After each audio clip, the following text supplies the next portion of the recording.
Estamos aquí de nuevo, tal y como les hemos venido anunciando.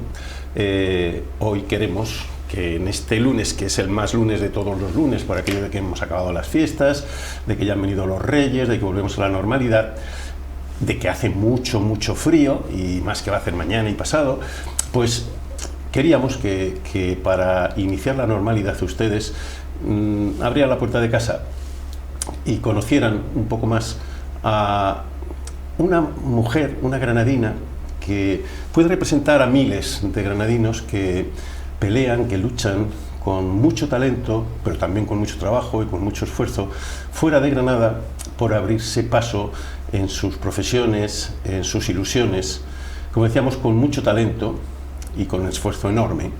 Ella lo lleva haciendo desde hace ya mucho tiempo, porque en el mundo en el que se mueve nuestra invitada de esta noche, su invitada de esta noche, pues cuesta mucho trabajo hacerse un hueco. Ella se marchó de Granada pronto, pero ha dado el salto ahora otra vez, lo iremos viendo poco a poco a lo largo de esta entrevista, a través del charco, para situarse en México, en la Ciudad de México, una de las ciudades más complejas de Iberoamérica, y yo me atrevería a decir que del mundo, después de haber estado en Estados Unidos también, nada menos que en Nueva York. Como decíamos, granadina, desde muy pequeña quería ser, como decía Concha Velasco, artista. Mía Zafra, buenas noches. Buenas noches, Agustín. ¿Cuándo le dijiste a tu madre, mamá, yo quiero ser artista? Pues con 4 años, como Concha Velasco. Sí, con 4 años, lo tenía muy claro. Fuiste primera actriz en el cole, ¿no? Sí, fui actriz en el cole, me dio la oportunidad mi profesor de música, Miguel Ángel, don Miguel Ángel, que hice una obra donde yo era Ginesillo, un chico que luchaba por sacar adelante su pueblo. Sí. Es una profesión, la tuya, mía, muy complicada. Todas tienen su complicación, pero ¿cuántas veces te dijeron en casa eso de niña, ¿por qué no estudias algo de provecho? Pues sí, de primeras es que es muy difícil asumir que vas a hacer algo muy diferente, ¿no? Entonces yo, cuando tuve que tomar la decisión más dura, considero la decisión más dura de mi vida, fue con 17 años, que todavía no estaba formada ni con las capacidades para tomar ese tipo de decisiones, y yo me planteé y dije, es que yo no puedo quedarme a hacer una carrera que no me llena el alma, que no me llena el corazón. Yo quiero irme a Madrid y quiero estudiar interpretación. Entonces mis padres era como, pero ¿cómo vas a hacer? O sea, ¿eso quién? ¿En la familia dónde has visto tú eso, niña? Entonces sí, era un no rotundo desde muy pequeña. Pero también contar en casa con alguien que, a pesar de que el tema le suene a cataclismo, dicen, bueno, pues ya está, adelante, es muy importante, ¿no? Ha sido fundamental. O sea, yo sin luego el apoyo de mis padres no hubiera hecho nada, porque mis padres fueron los que luego, cuando ya se dieron cuenta de que sí, de que no había opción, conmigo ya no tenían otra que aceptar eso, pues me dieron esa oportunidad y financiaron mi carrera para yo poderme ir, y me apoyaron y me daban consuelo, sobre todo psicológico, porque había muchas veces donde yo decía, ¿será que me he equivocado? ¿Será que...? Porque uno duda. Yo tenía muy claro, pero el camino no es fácil, y ellos han sido siempre los primeros, ellos y mi hermano, que han estado siempre diciendo, tú elegiste esto, sabemos que tú puedes y lo vas a lograr. ¿Y te vas a Madrid a estudiar? A estudiar en la escuela de Cristina Rota. Porque muchas veces, Mía, la gente se cree que esto de ser actriz, de ser actor, de ser cantante, es algo que lo tienes o no lo tienes, que te viene dado y que, bueno, pues es como quien tiene los ojos azules o tiene el pelo rubio, ¿no? Y nada más lejos de la realidad, ¿no? Nada más lejos. Es que hay mucha confusión con eso, con el tema de que simplemente con nacer con un don o algo así ya vas a llegar a alguna parte, ¿no? En la profesión, en la profesión de artista, en cualquiera, ¿no? Hay esa creencia, es como una fantasía, yo diría, de que si no te formas tú lo vas a hacer igualmente. Y cuando llegas y ves la competencia que hay y la técnica que necesita un actor para ponerse delante de una cámara, meterse en la piel de un personaje, hay que leer mucho, hay que escuchar mucho, uno se tiene que caer y se tiene que levantar y hay que estar fuerte del coco para aguantar. Entonces la formación que por ejemplo yo recibí durante mi carrera en esos 4 años en Cristina Rota era esa formación integral de decir vais preparados para la batalla, ¿no? Y eso, si yo no lo hubiera estudiado, si yo no me hubiera metido en esas técnicas, yo a día de hoy no sabría por dónde abarcar un personaje o cómo enfrentarme al set o al escenario mismo, no tendría ni idea. ¿Cómo son los primeros pasos de una chica muy joven que se va de su casa, que se va de su entorno, de su ambiente, de su familia, que se va a una gran ciudad como a Madrid, que se va además a intentar hacerse un hueco en un mundo tan complicado como es este? ¿Cómo son esos primeros días, esas primeras semanas, esos primeros meses? Pues muy abrumador, pero lo recuerdo como si fuera un sueño, es como una ensoñación, como que no me estaba pasando a mí. Era algo como de, lo he deseado tanto, he soñado tanto con estar aquí en Madrid, cumpliendo mi sueño, haciendo lo que yo quería, que realmente cuando pasaba cualquier cosa que no era favorable, por ejemplo, cuando me di cuenta de que el primer piso que alquilé en Madrid estaba a 17 paradas de mi escuela y yo pensaba que estaba a 2. Y cuando comprobé eso, viviendo allí, ni siquiera podía quejarme por teléfono a mis padres y decir, esto está lejos, ¿sabes? Era como, pues ya, pues bueno, pues venga. Entonces pasas miedo a lo mejor en el metro, porque yo venía de aquí de Granada y yo no me había montado en un metro en aquel momento nunca en mi vida.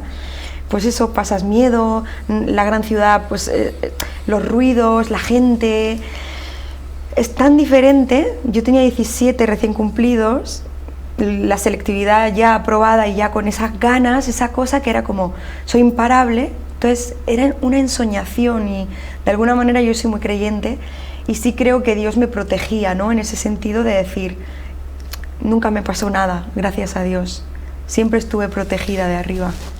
Te descubre Gracia Querejeta, haces un primer papel en Cordelias, un papel que es para ti además. Sí. Entre 2014 y 2016 giras por Italia y por España con Disney. Ahora hablaremos de aquello. Fuiste Mickey. Sí. Trabajaste en Broadway. Ajá. Y en obras como ya en España, Ola de Crímenes, series como Mentiras Pasajeras, La Chica de Nieve, Historias para no dormir, Nasdrovia. Hasta este momento, ¿cuál es el punto de inflexión que consideras tú en tu carrera? ¿El punto de inflexión para marcharme? No, lo que tú consideras más importante que ha ocurrido en tu carrera. Más importante, bueno, fue un gran punto de inflexión el cortometraje con Gracia Querejeta. Nominado al Goya, ¿no? Fuiste nominada al Goya. Nominado al Goya. Porque ese momento de mi vida fue muy crítico, porque recién acababa la escuela, tenía 22 años, 21, 22, y es ese momento donde estás totalmente al borde del abismo, ¿no? Porque ya terminas tu formación, ya quieres dedicarte, y está la gran crisis económica que realmente no, las productoras estaban cerrando, los teatros también, o sea, había un caos en la industria.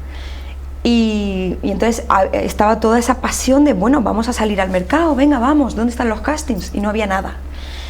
Entonces me empiezo a replantear todo, esto de qué va, cómo va a ser, y en ese momento aparece Gracia, que en ese momento estaba en un curso con ella de una semana, y apenas en esa semana, pues haciendo una escena, ella pues me vio y a los 2 meses me llamó y me dijo, he escrito un cortometraje para 10 actrices y me gustaría que tú fueras una de ellas. Entonces, pues eso fue un gran regalo, porque luego yo lo hice con toda la pasión de, por fin voy a poder emplear todo lo que sé, ¿no? Todo lo que he aprendido, ¿no? ¡Qué bien!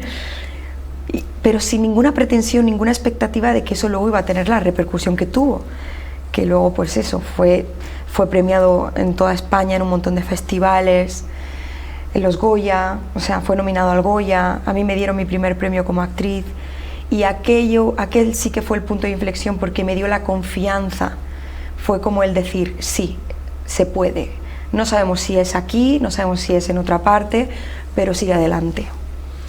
Y te marchas, te vas a Nueva York más tarde, ahora volveremos después a esa girada con Miki, y en Nueva York me llama mucho la atención, te vas a estudiar con Susan Beisson, sí, que, bueno, hablando en el mundo de los actores y las actrices de esta mujer es, yo qué sé, como hablar de la Biblia. Ha sido coach de Nicole Kidman, de Juliette Binoche, y te dio una beca para que estudiaras con ella el tiempo que tú quisieras. Sí. ¿Cómo es eso? Pues eso fue magia, fue un milagro.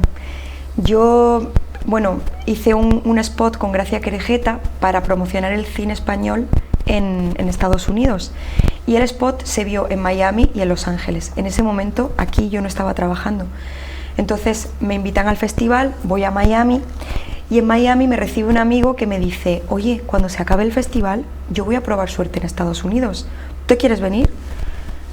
Y dije, pues sí, ¿por qué no? Pero no tenía ni idea de nada.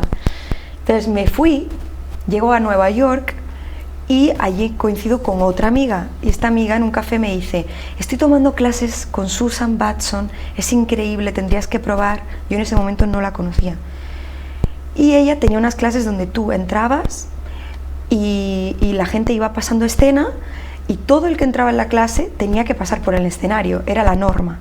Entonces yo voy como de oyente con la esperanza de que jamás me sacara, porque no había preparado nada, no sabía de qué iba, a ella no la conocía, y de repente cuando pasa toda la clase me dice, a ver, tú, la rubia que está ahí arriba, venga, te toca, ya han pasado todos. Digo, no, my English is so bad, digo yo, I can't.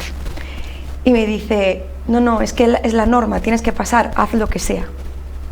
Y entonces bajo con toda mi cara, conté mi historia, conté cómo me había llegado a Nueva York en un Spanglish.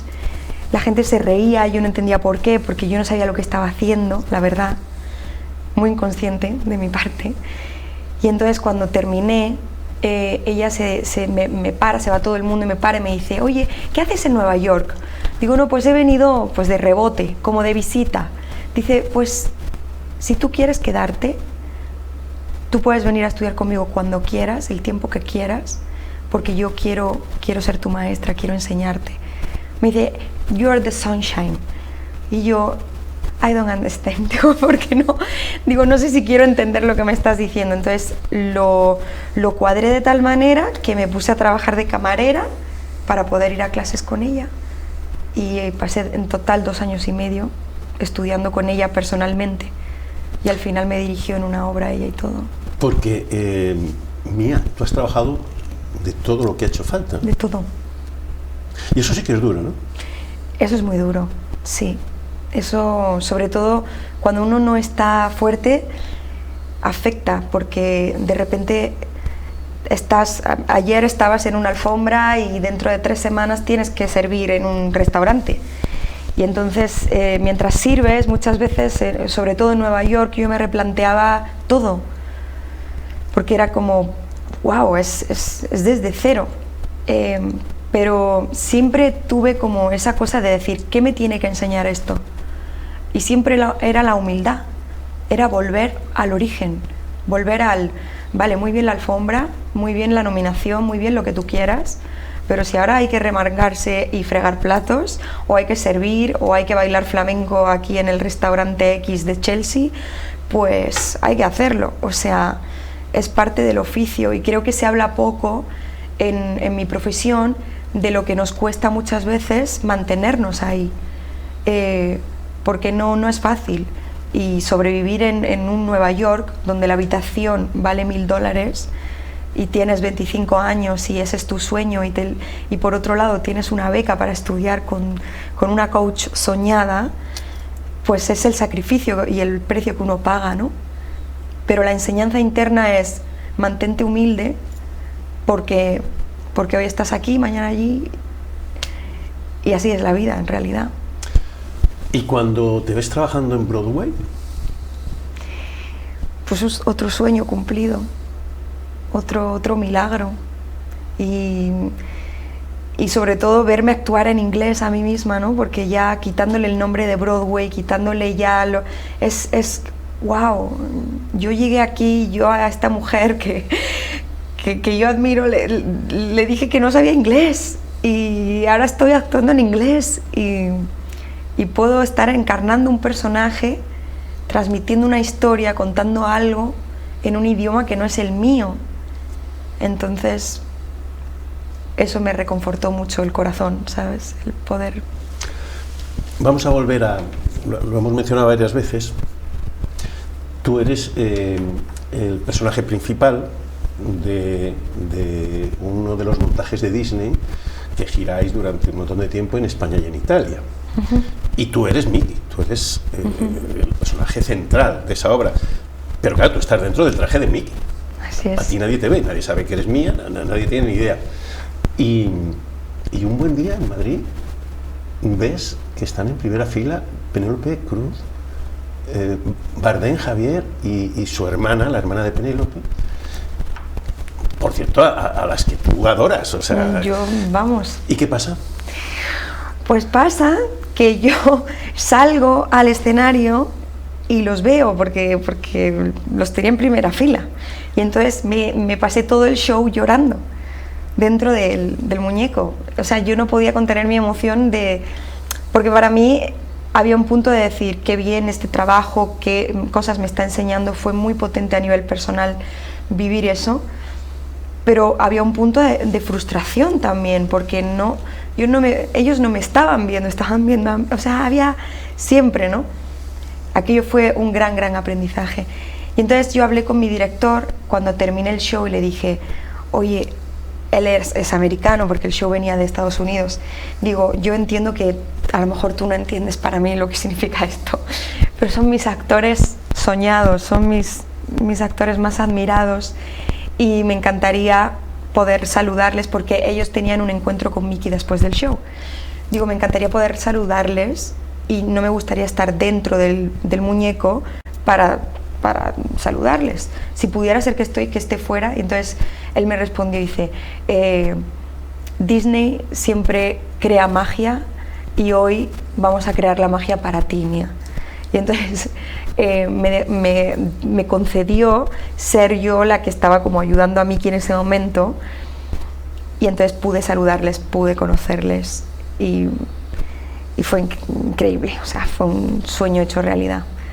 Pero claro, lo que tú no imaginabas es que pasando el tiempo te ibas a encontrar con Javier Bardem como alumno en la clase en la que estabas tú, ¿no? Exacto, sí. Y entonces sí le confesaste que eras tú Mickey, ¿no? Exacto. Sí, ahí sí que hubo unas risas porque aquello sí que era muy inesperado. Sí, yo sigo estudiando con Juan Carlos Corazza, que es mi maestro aquí en España, y Javier sigue formándose siempre como el actorazo que es, sigue yendo a clases y se pone al servicio de la tarea y de la historia una y otra vez.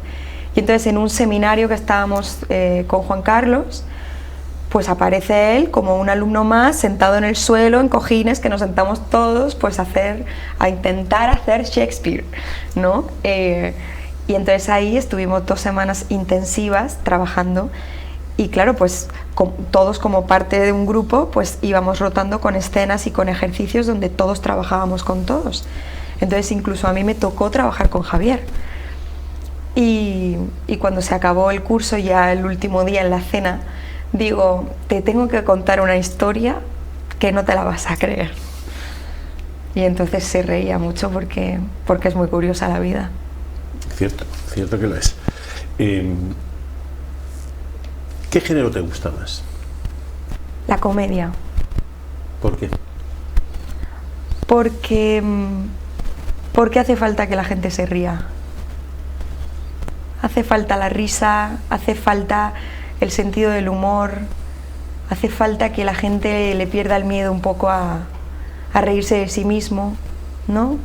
Creo que es necesario. Y también creo que en la vida real ya hay un drama que supera a la ficción. Entonces, hay veces que uno va al cine y dice, wow, quiero distraerme, quiero reírme. Las noticias y la vida me pesan. Entonces, meterse a ver un drama, hay que echarle estómago. Me encanta también, y me gusta y lo disfruto, pero si tengo que elegir, si mis papeles soñados están en la comedia. Y en la comedia, ¿cuál es tu obra favorita, tu peli o tu obra que dices mataría por haberla hecho? Pues me encantaría hacer el personaje que hace Jack Lemmon en El apartamento. Ese personaje y esa película y ese tipo de persona que quiere servir pero no sabe cómo, pero se queda y todo el mundo se ríe de él, pero él tiene su buen corazón. Eso me parece entrañable. ¿Te gustan además las actrices con mucho carácter, con mucha energía, ¿no? Meryl Streep, he leído, Penélope Cruz. ¿Te sientes un poco como, me refiero, de ese tipo de actriz? Pues ojalá en algo me pueda parecer, ojalá no sé, haya un atisbo del inmenso talento que tienen ellas, ¿no? Que yo lo pueda ver, una chispita, ¿no? Aunque sea. Pero sí, yo aspiro a eso, el listón lo tengo puesto ahí, porque son las grandes, son maestras y aparte no solo como actrices, o sea, en su vida personal, cuando veo entrevistas de ellas, cuando veo el tipo de fundaciones que tienen, de cómo colaboran con la sociedad, de cómo se expresan, de cuáles son sus inquietudes y sus preocupaciones, ahí sí me veo muy identificada. Y sí que en esencia sí nos mueve esta cosa de que de la manera que sea, cómo aporto para que esta sociedad pues un poquito mejor, o cómo cuento una historia que pueda llegar a alguien, que pueda hacerle un poquito más fácil su línea de pensamiento, ¿no? Que abrir la mente, o no sé, cómo tocar el corazón de la gente. A lo mejor es un poco ambicioso, pero... ¿Es más difícil ser actriz que actor? Sí. Sí, la competencia es más grande, por porcentaje hay más mujeres en la industria. Sí. ¿Y os penaliza más, os va penalizando más la edad? Sí. Es una cosa que poco a poco, pues, sobre todo con el movimiento feminista, el Me Too y todo lo que está viendo últimamente, pues nos está favoreciendo en ese sentido para visibilizar que las mujeres, nuestra carrera no se termina con 40 años, como antes, ¿no? Que hay personajes que necesitan ser contados, de mujeres reales, que sigue habiendo personajes de 50, de 60, de 70, de 80, que esta profesión cuenta la vida, y en la vida hay todo tipo de edades, entonces es absurdo que la carrera de una actriz empiece a cojear a partir de los 40 años, o sea, no tiene ningún sentido, pero desafortunadamente la industria sí se ha portado así con nosotras de este tiempo para atrás. Hace unos meses te planteas otro salto y te vas a Ciudad de México, una de las ciudades más complicadas, maravillosas, muchísimas cosas, pero complicadísima, a pesar de que mucha gente pueda decir, bueno, pero si tenemos el mismo idioma, de una complejidad extraordinaria. Y te plantas allí, como aquel que dice, a descubrir aquello. ¿Cómo es la experiencia? Pues muy enriquecedora, muy dura, pero pues como todo lo que es duro y arduo, al final te da su recompensa. Una lección más de vida para ver que no está todo hecho, ni dicho, ni establecido, que todo cambia y que al final pues uno va descubriendo, y esto es una cultura muy diferente, muy diferente, que hay choques en muchos aspectos porque pues funciona diferente, la industria también funciona muy diferente, pero yo estoy muy feliz de haber tomado esa decisión, muy feliz. Creo que es una industria que está a medio camino entre Latinoamérica y Estados Unidos, y entonces abarca un espectro muy grande de diferentes tipos de ficción que se pueden hacer. Se puede hacer teatro, se puede hacer novela, se puede hacer series, se pueden hacer películas comerciales, y hay tanto que al final pues todo intérprete o todo apasionado de su profesión va a ir donde está la mayor cantidad de posibilidades, y es una ciudad y es un país que realmente tiene esas posibilidades. ¿Y en qué estás ahora? Y ahora estoy audicionando para proyectos que siempre he soñado. Entonces estoy en ese momento donde todavía no estoy dentro, pero no estoy tampoco en el estado que estaba aquí en España antes de irme, que estaba básicamente haciendo intervenciones muy pequeñas en series muy grandes, pero intervenciones pequeñas, como con el anhelo constante de, bueno, ¿y cuándo voy a tener la oportunidad siquiera de audicionar para un personaje secundario, un personaje o un prota? Pero con ese cuestionamiento y con esa incertidumbre, porque realmente las posibilidades que uno ve alrededor son muy limitadas en la industria en España. Para alguien como yo, que no sé, que viene pues de abajo, del barrio, ¿no? de la Plaza de Toros, pues al final es como labrarse ese camino y encontrar las oportunidades. Y en México sí estoy viendo esa oportunidad constante, y eso me hace muy feliz. Eso es un sueño cumplido también, poder ver la posibilidad, eso es un sueño cumplido.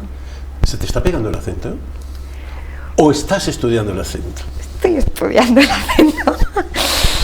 Estoy estudiando el acento, que no es fácil, no es nada fácil. Siempre he tenido mucha facilidad, mi madre siempre me lo dice, que cuando íbamos al pueblo, mis padres son de Jaén, y son de pueblos donde el acento es muy diferente al granadino, y cuando íbamos de pequeña siempre volvía con el acento de mis primos, y mi madre era como de, pero niña, si hemos estado un cuarto de hora, ¿cómo es posible? Entonces esa facilidad la he tenido, pero es verdad que al llegar a México, por la presión de decir, wow, si quiero trabajar aquí tengo que tener el acento neutro mexicano, pues ha habido como un bloqueo ahí interno de decir, oh, ahora ya no se me pega, ¿ahora qué voy a hacer? Ya he perdido mi don. Y entonces tuve que apuntarme a clases con un maestro maravilloso que me ha ido como guiando, me ha ido pues, haciendo muchos ejercicios y dedicándole horas, hasta que ha habido un clic mágico donde cuando hago ya clic ya puedo, o sea, parezco mexicana por el acento, me refiero. Tú has dicho que los actores sois como seres mágicos, que nos transportan a todos a otros mundos, capaces de evocar sensaciones y hasta olores que no están ahí. Jolines, ¿no? Yo lo siento así, lo siento que es una profesión muy mágica, y siento que sí, que si un actor está comprometido con la historia que cuenta, es capaz de transportarte a otro lugar, a otra época, a otro olor. Sí, y también creo que los textos son muy importantes. Por ejemplo, aquí tenemos a Lorca. Lorca es nuestro maestro en eso. Con un poema, él te evoca un sonido de una fuente, un olor del jazmín, cómo es un atardecer o cómo están los lirios. O sea, te evoca constantemente. Entonces, como actor, si tienes un buen texto y un buen director, sí, o sea, esa es la magia de la profesión, que puedas volar y puedas hacer volar al espectador. ¿Estamos bien considerados? ¿Estáis bien considerados los profesionales españoles en Latinoamérica, en Estados Unidos, en el mundo anglosajón? Sí, sí, sí, sí. O sea, en Estados Unidos es más difícil porque por el idioma. Porque hay cierto rechazo es que, y las cosas como son, al mundo latino. En Estados Unidos yo sentí muchas veces esta cosa de latina, ¿no? Y eso es duro de recibir. No es lo mismo en México, por ejemplo. En México, como españoles, estamos muy bien considerados, muy bien, muy bien valorada la formación que traemos y todo eso. Y en Estados Unidos, como la competencia también es más alta, hay un poco de distancia, ¿no? Te miran con cierta distancia. Por eso me sorprendió tanto que fuera en Estados Unidos donde yo tuve esa gran oportunidad. Y no deja de sorprenderme cuando lo pienso. Digo, ¿por qué? ¿Por qué allí? Si la mayoría de la gente que va no se viene con una experiencia agradable. Tú que has hecho todo ese recorrido tan amplio desde tan joven, ¿qué echas en falta en nuestro país para haceroslo un poco más fácil? O un poco menos difícil, como prefieres. Pues creo que echo de menos que en la industria haya un cambio donde se pueda valorar más las caras nuevas. Creo que ese es el clic fundamental que falta en esta industria. Hay miedo a arriesgarse con caras poco conocidas o con gente novel. Entonces, al final, lo que te demuestra el pasado y la historia del cine y todo eso es que los grandes actores han sido descubiertos de manera muy inesperada o de formas muy, muy mágicas. Y eso, para que siga ocurriendo, para descubrir a De Niro, tuvo que haber alguien que dijo: vamos a darle una oportunidad a este tipo, a ver, ¿no? Y aquí hay un poco esa carencia de esa oportunidad a la cara nueva. Es como, vámonos a lo seguro, porque si no este proyecto se va a caer. Y poco a poco mi fe está en que se está demostrando por cifras y por estadísticas que no por tener una cara muy conocida ni con 3 millones de seguidores en el proyecto marcha. No significa nada, pero había esa tendencia empresarial de apostar por la cara conocida, por los millones de seguidores y por ese tipo de talento, que no le quita ningún mérito, pero es verdad que se repiten una y otra vez las mismas caras en los proyectos y creo también que el espectador está cansado de eso. Con todo lo que has tenido que pelear, con todo lo que tenéis que pelear en general,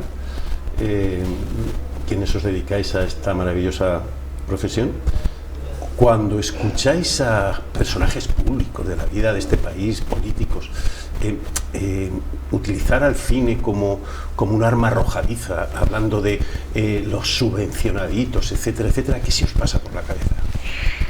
Pues que tienen que atacar de alguna manera a las caras visibles, de alguna forma yo creo eso, para tener más repercusión, para sonar más. Y hay mucha ignorancia en eso. O sea, a mí me da miedo cuando atacan al cine políticamente, ¿no? Porque es como, no tendríais que estar en guerra con el cine, tendríais que estar remando a favor, porque la herramienta que supone el cine, la herramienta que es la cultura, es la base para la educación de un país. Entonces, si políticamente, si desde las autoridades se apoya y se refuerza la cultura, el cine, las historias que tienen que ser contadas, ganamos todos. Ganamos en un país más culto, más preparado, con una apertura de mente y de conciencia más grande. Entonces, ¿por qué ir a la contra? Pues yo también me lo pregunto, pues por ignorancia, yo creo. Ya sé que es secreto mía, pero como acaban de pasar los Reyes Magos, ¿qué le vas a pedir a los Reyes Magos para este año? Pues es que es secreto, no te lo puedo contar. Sí, pues sí, no lo puedes decir, no nos está viendo nadie, no lo puedes decir. Pues mira, si tengo que pedirle algo a los Reyes Magos, yo pido estar en paz con lo que haga, estar en paz y ser feliz. Eso le pido. Y que me den la posibilidad de transmitirlo.